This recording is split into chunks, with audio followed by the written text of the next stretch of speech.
Welcome back to another episode of my channel the United Frontier. तो ये video में बात करेंगे जितने भी सारे लेटेस्ट ट्रांसफर अपडेट्स हैं फ्रॉम मैनचेस्टर यूनाइटेड और उसके साथ क्लब में से जो भी न्यूज़ेज आ रहे हैं उसमें भी बात करेंगे। और दूसरी तरफ आर्सेनल से न्यूज़ेज आ रहे हैं कि क्रिस्टियन मोस्केरा एंड विक्टर ग्योकेरेश ये दोनों डील ऑलमोस्ट डन हो चुके हैं। तो बात करेंगे ये सारी चीज़ों को लेकर ये वीडियो में। So without wasting any more time let's start the video. तो सबसे पहले बात करते हैं मैनचेस्टर यूनाइटेड को लेके। तो मैनचेस्टर यूनाइटेड से ट्रांसफर अपडेट्स तो फिलहाल कुछ खास नहीं आ रहे हैं, सिर्फ एक ही न्यूज़ आ रहा है जो कि फैब्रिज़ियो ने पोस्ट किया है और दूसरे कुछ टीयर 2 टीयर 3 सोर्सेस ने भी इस चीज़ को कंफर्म किया है। वो ये कि we are expecting here we go of Bryan Mbeumo deal in this week. तो अभी बहुत वक्त तो ऑलरेडी ये डील ले चुका है।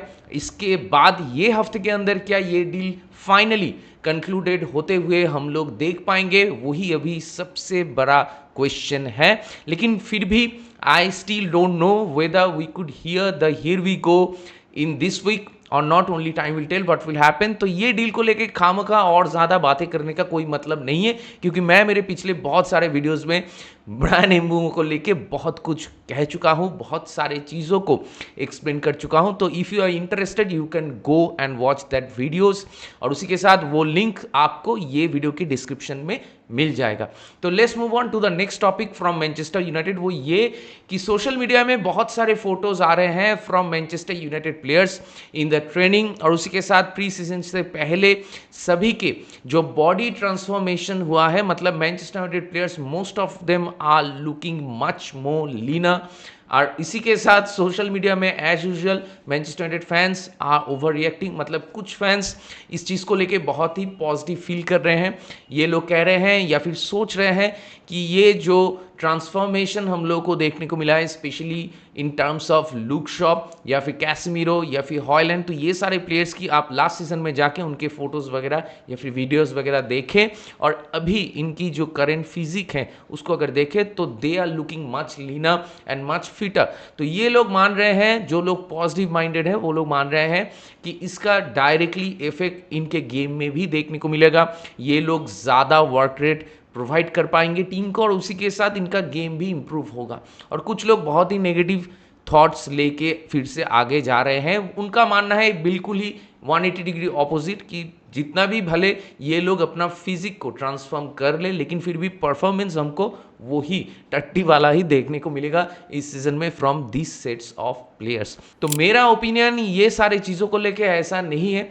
मतलब बॉडी ट्रांसफॉर्म करना अच्छी बात है, यू शुड लुक लीनर और उसी के साथ फिटनेस बहुत बढ़िया होना चाहिए, क्योंकि प्रीमियर लीग एक ऐसी लीग है जहां पे फिजिकलिटी एथलेटिसिज्म बहुत इंपॉर्टेंट फैक्टर है और मैनचेस्टर यूनाइटेड के प्लेयर्स की वर्क रेट कम है compare to the other teams. मतलब लास्ट सीजन या फिर उससे पहले वाला सीजन में भी कोई भी गेम आप उठा के देख लीजिए, आपको देखने को मिलेगा कि प्लेयर्स अगर पहले मिनट से भागते हैं तो वो 60 to 65 मिनट्स तक ही उस एनर्जी को मैच कर पाते हैं, उसके बाद हम लोग वेस्ट हो जाते हैं। और अगर लास्ट के 20-25 मिनट हम लोग हाई एनर्जेटिक फुटबॉल खेलते हैं तो मैच के शुरुआत बहुत ही धीरे से हम लोग करते हैं, हम लोग एनर्जी कंजर्व मोड में चले जाते हैं। तो ये सारे जो नेगेटिव ट्रेड्स हैं, ये सारे चीज़ अगर आपके टीम में रहता है तो you won't be able to compete week in week out in English Premier League, क्योंकि इस लीग में कंपटीशन बहुत ज़्यादा है, फिजिकलिटी पेस ये सब बहुत ज़्यादा है and you have to be अ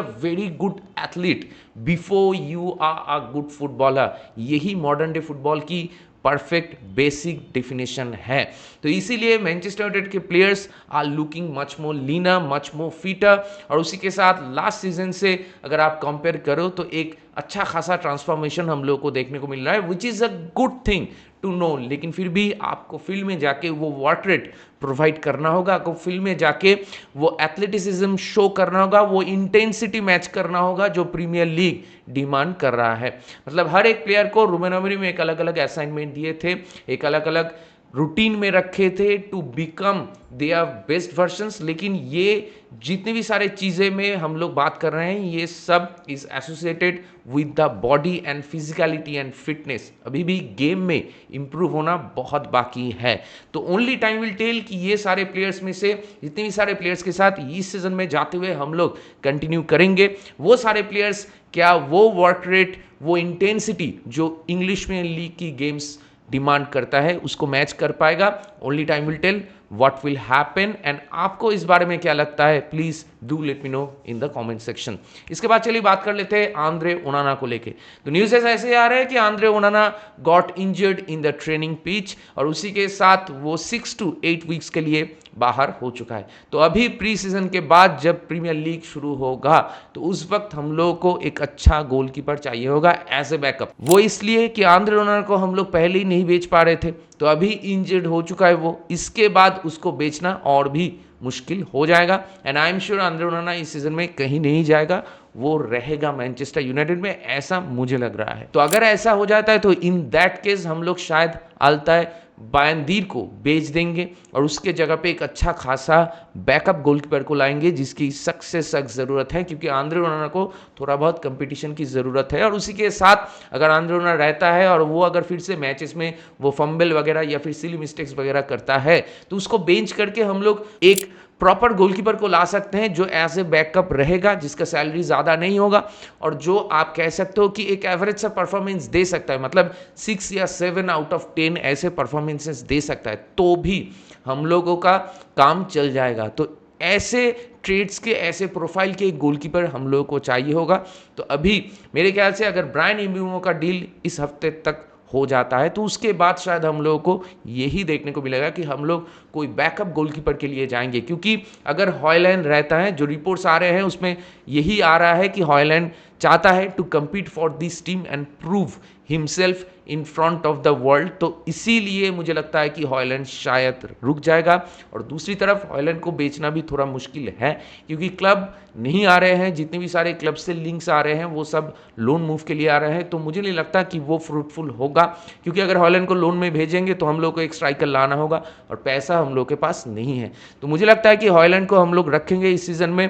और दूसरी तरफ कैसेमीरो अगर रुक जाता है तो मिडफील्डर नया लाने की जो चांसेस हैं वो भी मेरे ख्याल से बहुत ही स्लिम हो जाएगा। तो अभी यही देखने वाली बात होगी कि एम्ब्यूमो का डील खत्म होने के बाद हम लोग क्या बैकअप गोलकीपर के पीछे जाएंगे, और अगर एक बैकअप गोलकीपर हम लोग ला पाते हैं सक्सेसफुली तो उसके बाद क्या हम लोग मिडफील्डर एंड स्ट्राइकर पोजीशन के लिए सोचेंगे, या फिर हम लोग जो करंट सेट्स ऑफ प्लेयर्स हैं इन मिडफील्ड एंड स्ट्राइकिंग ऑप्शंस उसी के साथ हम लोग कंटिन्यू करेंगे इन द नेक्स्ट सीजन। इसके बाद चलिए बात कर लेते हैं आर्सेनल को लेके। तो विक्टर ग्योकेरेस का ऑलमोस्ट हियर वी गो आ चुका है।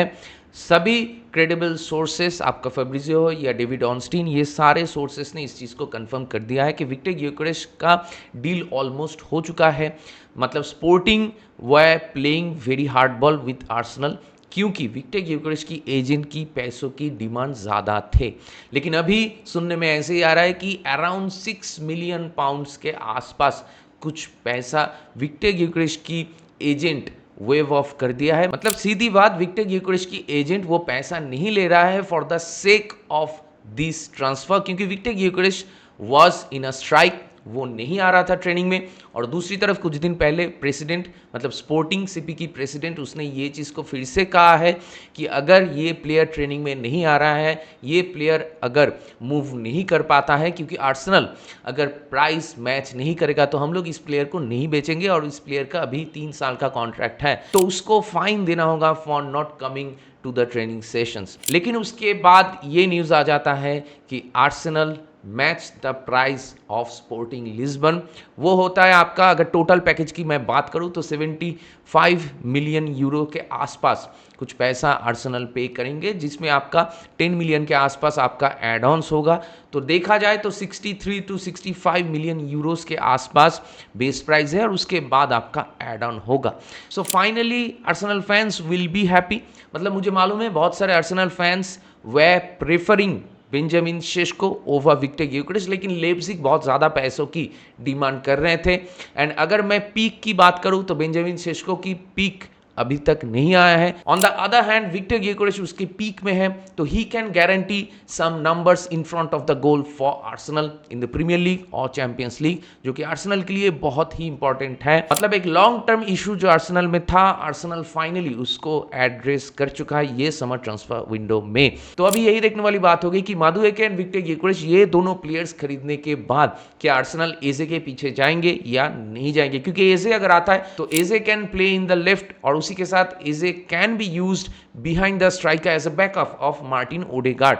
तो एजे के लिए भी क्रिस्टल पैलेस अच्छा खासा पैसे मांगेंगे, लेकिन अभी यही देखने वाली बात होगी कि आर्सेनल क्या एजे के लिए जाने वाले हैं या नहीं, क्योंकि अगर एजे नहीं आता तो मेरे ख्याल से आर्सेनल मतलब थोड़ा सा पीछे रह जाएंगे। हालांकि आर्सेनल ये ट्रांसफर विंडो में वो सारे पोजीशंस को, जितने भी सारे पोजीशंस को उन लोगों को एड्रेस करना चाहिए था, वो सारे पोजीशंस को वो लोग एड्रेस कर चुके हैं। अभी सिर्फ लेफ्ट विंग वाला पोजीशन ही खाली है। तो मुझे लगता है कि अगर ट्रोसर्ड चले जाते हैं तो इन दैट केस आर्सेनल के लिए एजे वाला डील कंप्लीट करना थोड़ा इजी हो जाएगा। दूसरी तरफ क्रिश्चियन मॉस्केरा का हियर वी गो आ चुका है, तो उसके लिए भी आर्सेनल को 15 मिलियन यूरो के आसपास कुछ पैसा पे करना पड़ेगा वैलेंसिया को। तो he can be a very good backup player for the time being and in the long run he can be a very good player for Arsenal, क्योंकि आर्सेनल की डिफेंस एंड मिडफील्ड तो sorted है। तो Noni मादुएके को छोड़ के मेरे ख्याल से हर एक जो साइनिंग आर्सेनल कर चुके हैं ये समर ट्रांसफर विंडो में all are very very good. तो नोनी मादुएके को अगर एज ए बैकअप आर्टेटा देख रहे हैं, अगर उसको राइट विंग में वो खिलाते हैं, तो उसको अगर साका की बैकअप की तरह ट्रीट करते हैं तो इट इज़ अंडरस्टैंडेबल, लेकिन मेरे ख्याल से उसके लिए आर्सेनल पैसा बहुत ज़्यादा पे कर चुके हैं टू चेल्सी। तो जितने भी सारे ट्रांसफर अपडेट्स को लेके या फिर जितने भी सारे टॉपिक पे मैंने बात किया, ये सारे टॉपिक पे आप लोगों का क्या मानना है, आप लोगों का क्या राय है, मेरे साथ जरूर शेयर कीजिए कमेंट करके। तो दैट बीइंग सेड इस वीडियो को चलिए यहीं पे रैप अप करते हैं। अगर आप मेरे चैनल में नए हो तो मुझे जरूर सब्सक्राइब कीजिए, इस वीडियो को लाइक कीजिए और शेयर कीजिए अपने दोस्तों के बीच, अपने जान पहचान वालों के बीच जिनको ऐसे वीडियोस देखना पसंद है। तो बहुत जल्दी मिलेंगे अगले वाले वीडियो में, तब तक ख्याल रखिए अपना, take care, goodbye, glory glory Manchester United and keep the red flag high.